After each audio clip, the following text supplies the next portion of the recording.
In the summer of 2018, I went to Stockholm for a week on my summer holidays. Expensive city, but an absolutely beautiful city. If you get a chance to go there, you should go. It's utterly sensational. But of course, me being Mr. Myopic, the thing I was most interested in was that at the time we were there, and this is 20 years since Scotland had qualified for the World Cup, and we weren't at that World Cup either, the 2018 World Cup in Russia, Sweden were playing, I can't remember whereabouts in Russia, but they were playing Switzerland in the last 16.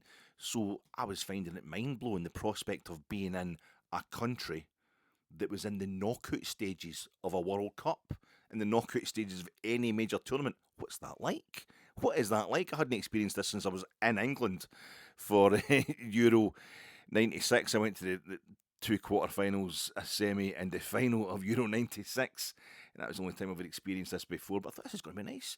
In Sweden, they're a really famous football powerhouse. The old Swedes got a cracking history. The national team. It's going to be crazy. It's going to be lit, as I probably didn't say at that point in time. But the kick-off was just a few hours after we'd arrived in our hotel. So off we trotted into the town centre. Lots of wee islands in that Stockholm. So it's beautiful.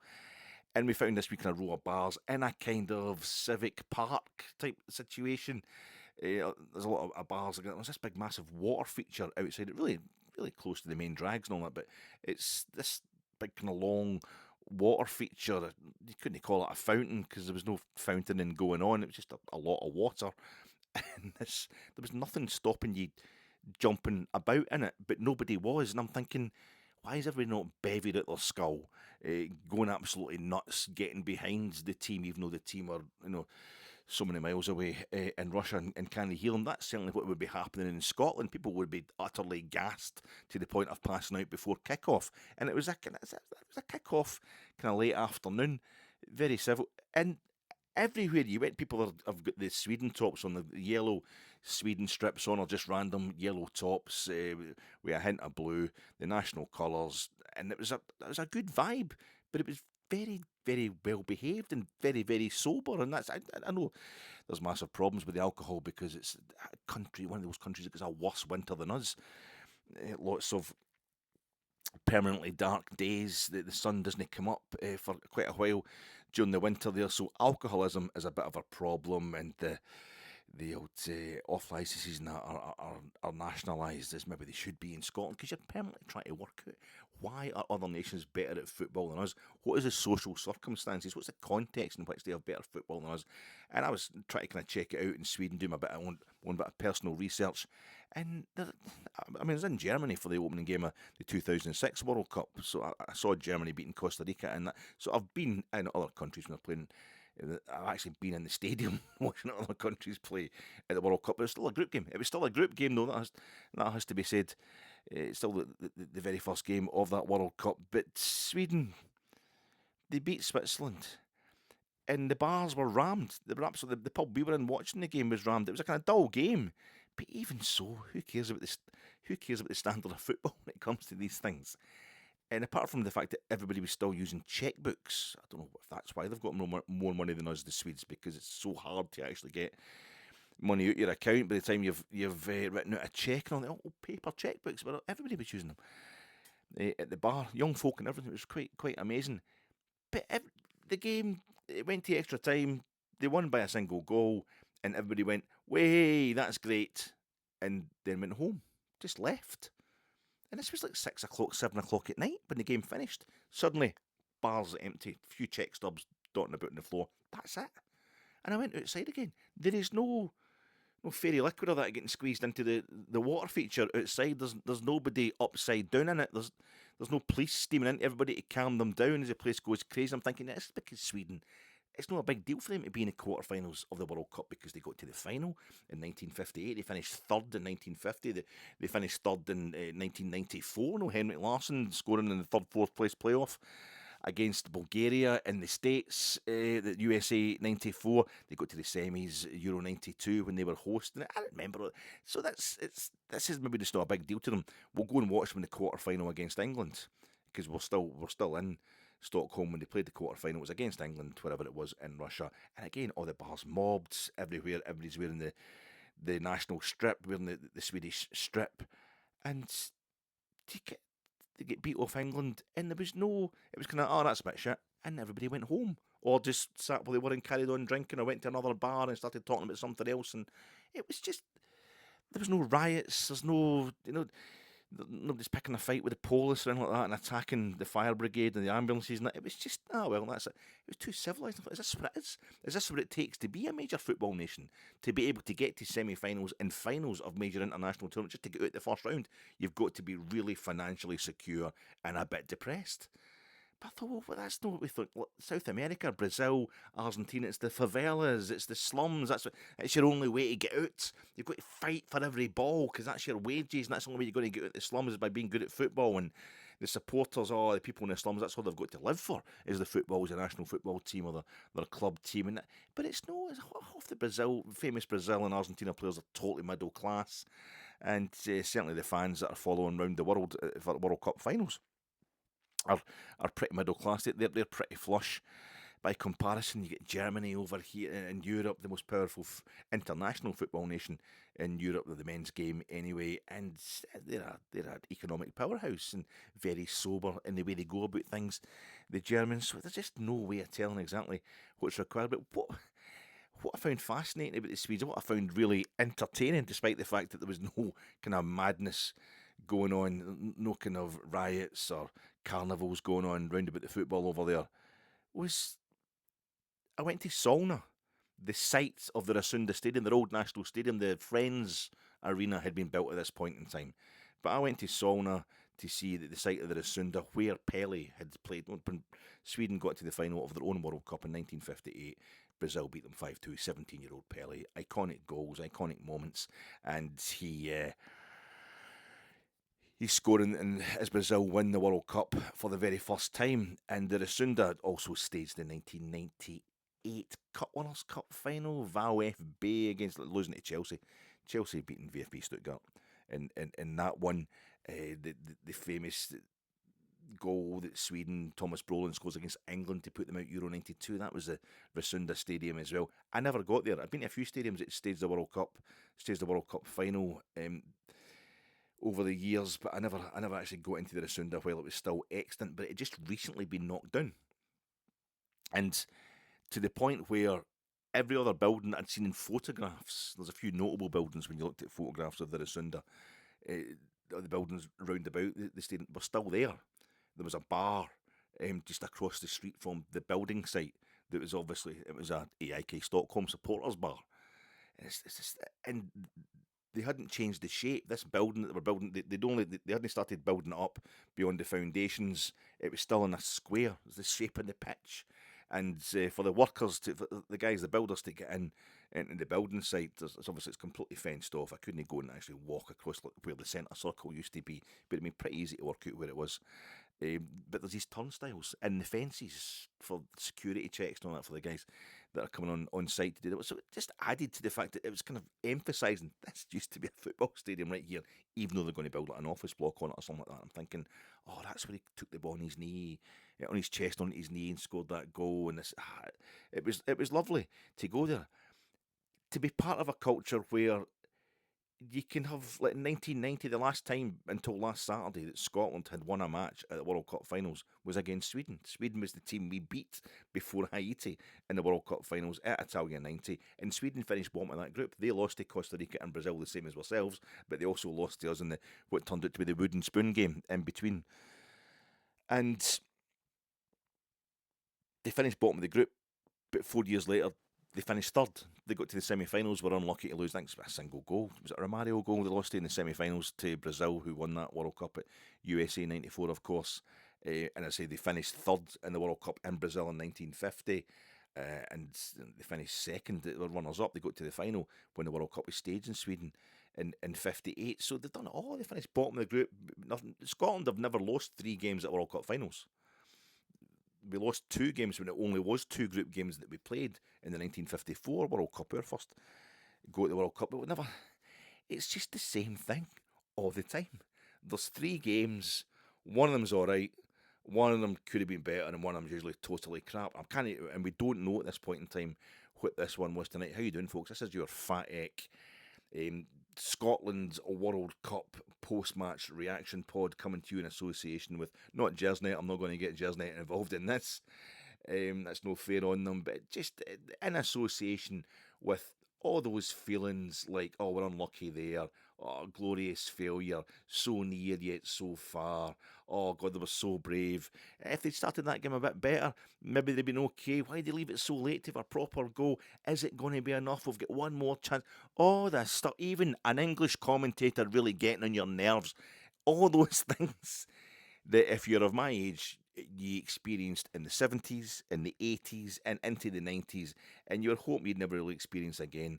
But one thing for John Champion, it's not his fault that STV couldn't find as a Scottish commentator, or maybe there was a red button option. I didn't notice that amid all the excitement tonight. But it was Super Ali that was co-commentating with him, and what's John Champion going to do? Except this is the problem. I've got a few folk get in touch with me as well in social media. I've got a lot of English friends, and they'll get in touch, just like they're wanting Scotland to win, and they'll just say, "Oh God, what happened there?" You feel like going, "Fuck off, in your business." You get a bit defensive, you get a bit kind of paranoid and a bit ratty because you're so up for it. But it was that John Champion. The thing he mentioned was the fact something that I'm obsessed with. It's all I ever talk about when I talk about Scotland. We've never been out the group stage. It's all anybody ever talks about now when it comes to talking about Scotland. They've never been out the first round of a major international tournament, Euros or World Cup. John Champion says tonight a stat that I didn't know, a stat that was staring me in the face, but I'd never researched it. I'd never, all these books here, World Cup stuff, I'd never bothered researching it. I haven't read it anywhere else. I'd never bothered asking AI. But Scotland are the nation that have qualified for the World Cup most often without ever getting out the first round. This is just what we do. This is how we do. And this thing of losing a goal within 70 seconds of kick-off, but by the end, and you're thinking we're going to get absolutely humiliated, and by the end, you're absolutely devastated because we'd rallied to the point where it seemed like an equaliser that would put us into the second round. It was inevitable, but you don't quite get it. Just back to the same way I always felt watching Scotland at World Cups. Now maybe that's a good thing. The fact that we're back at all. But I'm talking to you immediately after Scotland have lost by 1-0 in our second Group C match at the 2026 FIFA World Cup. Our second match at the beautiful Gillette Stadium, the New England Patriots Stadium in Foxborough, Massachusetts. We've played there in light and in shade at night and during the day. Friday night lights it was tonight, a beautiful setting. New England sun casting pink upon the Rosebery colours, the away colours for the Scotland supporters, and it seemed to be the top tier. Maybe that was all the Morocco fans. The bottom tiers seem to have all the Scotland supporters that are wearing the dark blue. It's a fantastic sight, and it's a beautiful noise for Flower of Scotland at the national anthem. And I thought, is this going to be the night I put out a preview pod? Before we lost this match 1-0 to Morocco, saying how it was going to happen. We were going to do it. And it was more of a rallying call to myself, a clarion call to me, just saying this is how it could happen. To me, to you. You know, Steve Clarke, he's annoying. He annoyed Spain, he annoyed Portugal, he annoyed Spain in the Euros qualifiers, he annoyed Portugal in the Nations League at Hampden, he beat Croatia in the Nations League at Hampden, he's pissed off Norway recently by cancelling a bounce game against them. Just do that to Morocco, because they might get so ahead of themselves. They finished fourth at last World Cup. That's their first time in the semi-finals. They're supposed to be champions of Africa, but they could, that's all kind of the court of arbitration for sport. A lot of people think it should be Senegal who are the champions of Africa, so that's been contested just now, and they drew one each with Brazil last Saturday, but maybe they think they deserve to win that game. They couldn't quite pull it off, so they just want to get us out the way. They just think we're a bit of an irritation, and if we don't get out their way, if we hang in there, maybe there'll be a few red cards. We've seen a lot of red cards in this World Cup already. What we hadn't seen was a goal after 70 seconds, and that's what Morocco scored. But I think it got to the point where it was so easy for them. It was so easy for Morocco in the first 20 to 30 minutes of that game that I think they've actually lost focus. Like, we're already winning. We're absolutely going to beat this team. They're so bad. But they kind of lost focus to the point where it allowed us to come back into the game. And by the end of the game, I'm totally frustrated that we didn't win the thing. And yet, if we're going to go through by dint of winning one game, we're expecting to lose to Morocco, we're expecting to lose to Brazil. So we're going to beat Haiti and try and get through as one of the 8 best placed third teams in the group. The teams finishing third in this unprecedented 12 group first round of a World Cup. Then you need to be losing 1-0 tonight. If we're only going to beat Haiti by a single goal, then the best we can manage in terms of goal difference, if we don't intend to pick up any more points by the end of this group, is -1. And we're on course for that because we've got our 3 points. Our goal difference is now 0.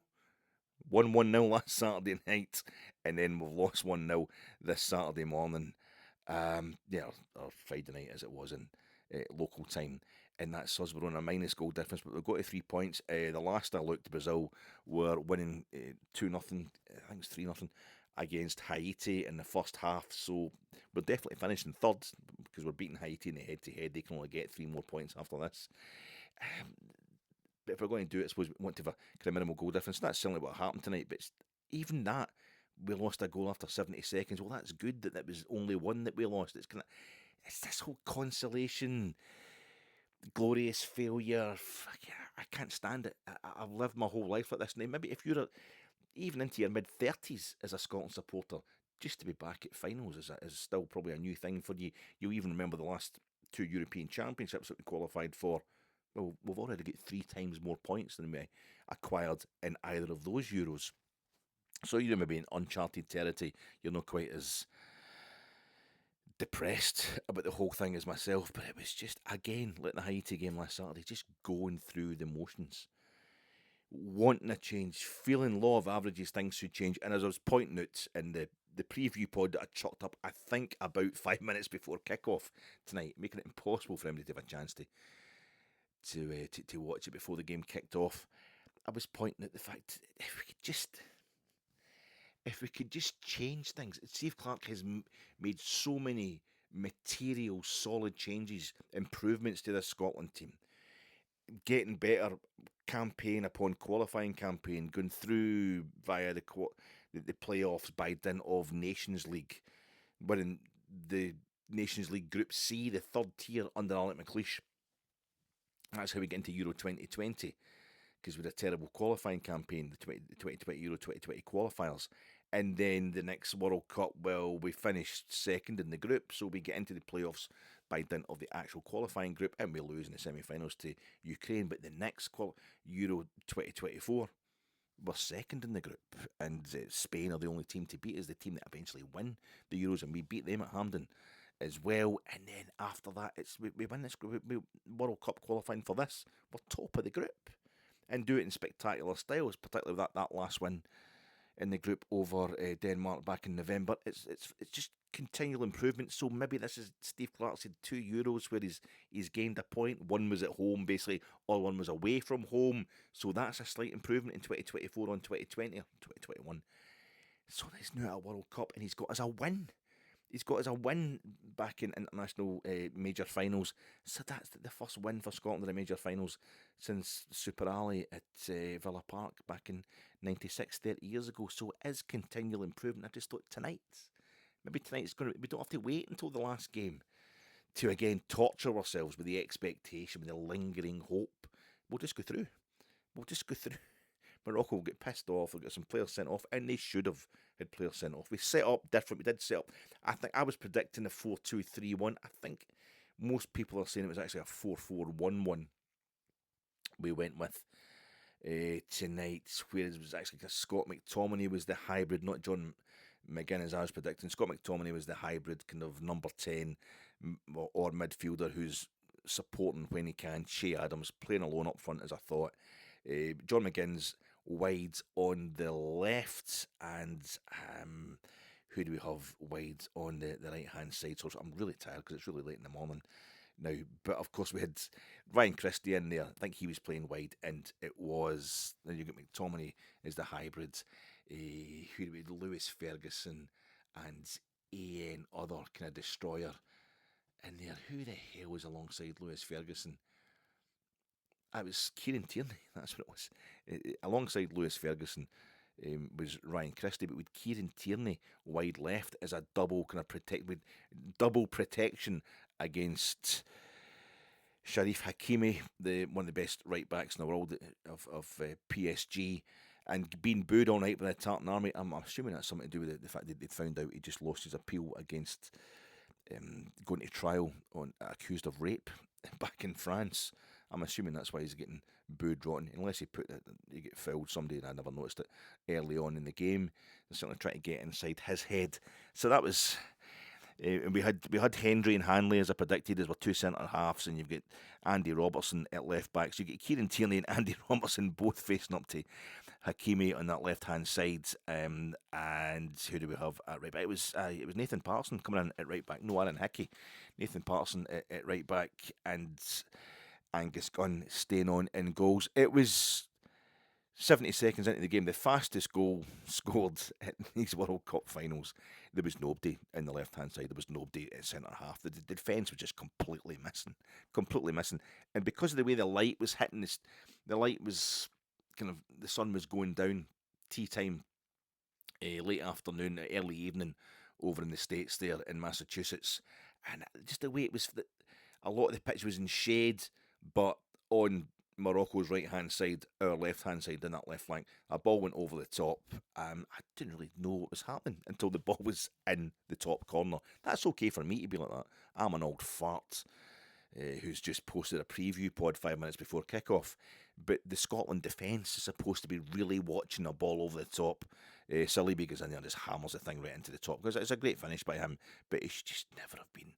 Well, defence was all. There's about 5 different people. Grant Hanley's getting most of the blame, but nobody seemed to track anybody. Scotland just out the blocks so slowly and opening ourselves up to the standard Roy Keane, I'm going to just get ripped into somebody for just no common sense. Just wake up. Just fuck off.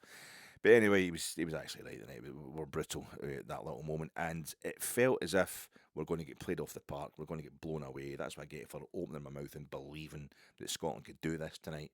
We could actually end up winning the game. And here we are, we're probably going to get beat 4 or 5 nothing. It's just an utter humiliation. But I think they missed a few chances, Morocco. Some decent saves after a fashion by Angus Gunn. We were kind of playing with the seat of our pants. We were all over the place. I think the new formation for ourselves, and up against just the fluidity and speed of the Moroccans. We didn't know. We're all at sea. We were absolutely all at sea. But we managed to kind of rally a bit and eventually get ourselves organised, and we got our feet on the ball. We started passing it about a wee bit. John Champion is getting on my nerves in total 1970s style. Like I'm ready to phone up the BBC and complain about these, why do you just call it the London Broadcasting Corporation? Like, what, an Englishman has been asked to commentate in a Scotland game, and I'm getting really upset about it. It was getting on my tits, and it was pathetic. It's pathetic in my part. He just suddenly sounded like Nigel Farage or something like that, totally condescending when the guy's just trying to talk about Scotland, talk about the game that's in front of him, and there was no getting away from it. Well, we're ranked, we're all over the place. You just don't want to hear that from somebody of another country.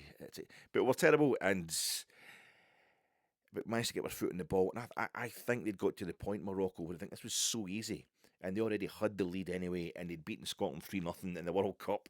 The last time they played us in the World Cup in St Etienne back in 1998, and they're the champions of Africa, and they want to be back in the semi-finals of the World Cup to see if they can go one better than they did in Qatar. They don't get time for this, and it's so easy. The second goal was bound to come, but it never came, and I think they actually lost focus. They were dominating so much, felt so comfortable that it kind of took the edge off them. And we, by about the half-hour mark, we'd rallied a little bit. We didn't seem as all over the place, but we're getting absolutely nowhere in terms of attacks.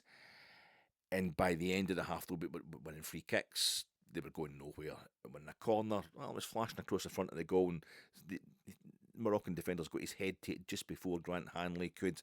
And then I think we maybe had an attempt at a shot on goal, didn't quite manage it just before the end of the half. But we properly rallied, had a little bit of pressure, and I'm saying you have to get the goal now, Scotland, because we're not going to get this pressure again in the second half. Have to take the chance while we get it and then defend like Demons did it. But that's not how it happened. But what did happen? Scotland were so bad in the opening stages. I can't remember. This is terrible. I can't remember at what point in the game this happened. I'll definitely hear about it plenty in the kind of post-mortem of this game, is that Diop, I think it's Fulham he plays for, he brings down Shea Adams, kind of closer to the halfway line than to the edge of the Morocco box. But he definitely brings him down. And it's a yellow card. And it's a classic, because that's a red card. We've seen this. Willie Collum has explained this to us through the course of the season. This is why guys are getting sent off at Falkirk for committing fouls at the halfway line. Was it Falkirk Dundee United or something? Falkirk Hibs game or something. It doesn't matter whereabouts in the park you are. If you've got a clear run on goal and you're impeded, that's a red card. And this is the ball over the top. This guy was the last man. And Shea Adams is in line to. I thought that was the most controversial of all the supposedly controversial decisions of the night. There was a moment in the second half towards the end of the game where Angus Gunn clearly gets a hand to a ball. He pushes it over the bar. It's a good save, and it's awarded a by kick. The referee was a bit inconsistent, and the VAR was a bit ropey as well. But we had a couple of penalty claims in the second half as well. I think the first one, 5 minutes into the game, where it's 5 minutes into the second half, where John McGinn seems to get barged off the ball. The problem is, both times John McGinn and Scott McTominay are both going for it when they have these fouls. But it's the Scott McTominay one. It's the woman, I can't remember her first name. Sorry, somebody Uncle. She's the referee and expert on ITV, and she was chipping in and explaining to us why it was definitely a case for a penalty. It was more of a penalty than the John McGinn one, she thought. So we could complain about this stuff. We could get upset about it. But in the second half again, Scotland not very tidy, plugging away, and within 5 minutes of the second half starting, just after we'd had this penalty claim, Morocco go up the park and they ping one off the bar. And it's not, but that was it really. They're breaking away constantly, Morocco. They're having a run at us, but their shooting was terrible. And they were less and less dominant in the game, and we're getting more and more of a grip of it. And as the half is wearing on, we're starting to fire balls into their box. I don't think we registered a shot on goal all night, but there was a couple of times where we're getting in each other's way. We're getting good balls into the box. We're getting more confident. But like Scott McTominay, who's our talisman, has to stay on the park. A couple of times he seemed to be getting in his own way or getting in the way of other players. Kieran Tierney just sat down an hour into the game. That was him. He was off. He's got a lot of injury problems, Kieran Tierney. There's one point where he goes off the park to take the shy, which I think led to the John McGinn penalty claim about 4 or 5 minutes into the second half. And this notion I've got, mate, I think it's an optical illusion, or is it just... I'm just kidding myself on, because so many of these stadiums that we're playing in are used for gridiron. They're NFL stadiums. I'm thinking, are the pitches too thin, really? Are the dimensions the same? Are they wide enough, these pitches? Like the box seem to be the 18-yard box, and that seems to be standard size, but there's very little space between the edge of the 18-yard box towards the wing and the wing itself, as far as I'm concerned. Maybe I'm imagining it, but there's Kieran Tierney goes off to take a shy, and he's basically about 2 yards off the park, and he's having to move chairs and that out of the way. Next thing he's up against the wall, the perimeter wall for the bottom of the stands. So maybe there's some bearing in that, but he ends up going off after about 60 minutes, and Ben Gannon Doak come on, and he goes to the right hand side. John McGinn goes left. Later on, we had Lyndon Dykes was coming on. We had to take off Shea Adams. He'd run himself into the ground. Ryan Christie goes off. We brought on Ross Stewart at some point as well. Kenny McLean, I think, come on for Ryan Christie. We started chopping and changing it as the game went on.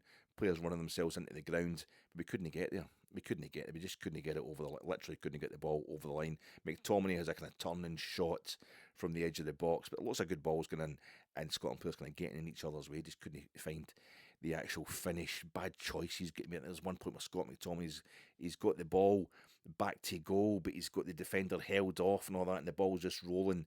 And I'm sure he had Lyndon Dykes coming in to help him. So just lay it back. But he tried to turn and shoot, and it gets deflected and just limps into the goalkeeper's arms. It was getting frustrating. And with Scotland, you're playing Morocco, top 10 team in the world. Morocco, say African champions. They should be blowing us out the water. So to be frustrated that you're not beating them is a kind of bonus. But I'm sick of that. I'm sick of settling for that with Scotland, even though it's 28 years since we've been in the World Cup. I'm running out of time. Look at the state of me. I'm running out of time, not just for this podcast, but life in general.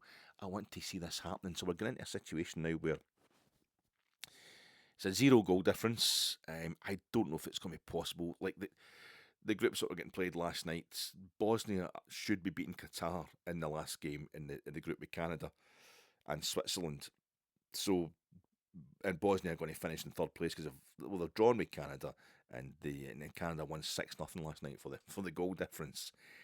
So they lost to Switzerland, so they're not going to finish above Switzerland. Bosnia, they're going to finish in third place on 4 points straight away. That's one out of the way. I'm going to be watching these other groups, how they're panning out. I don't think you're going to be able to do it in 3 points. Maybe you will, but we need to go. We're playing Brazil in Miami on Wednesday, and we have drawn 0-0 with Brazil before, a better Brazil team than this at the World Cup back in 1974.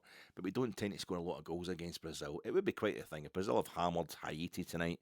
Maybe they'll kid themselves on they're a good team, but it's going to be more Brazilian supporters. It's going to be a very different atmosphere and a different heat, and it's a different location. We've got to get moving again from a little base we built up for ourselves in Boston. We've got to get down to Miami, down to Florida, and it is Disney World. If you think we're going to beat Brazil, but you never know. You never know what's going to happen. That's why I feel so frustrated tonight.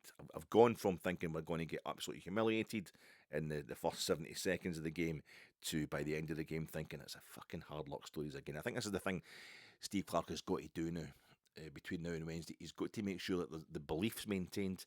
He's the kind of guy that usually talks up penalty incidents and things like that, Steve Clarke, but we can't get into too much into the glorious failure vibe, which is that's deep set in the Scottish nature.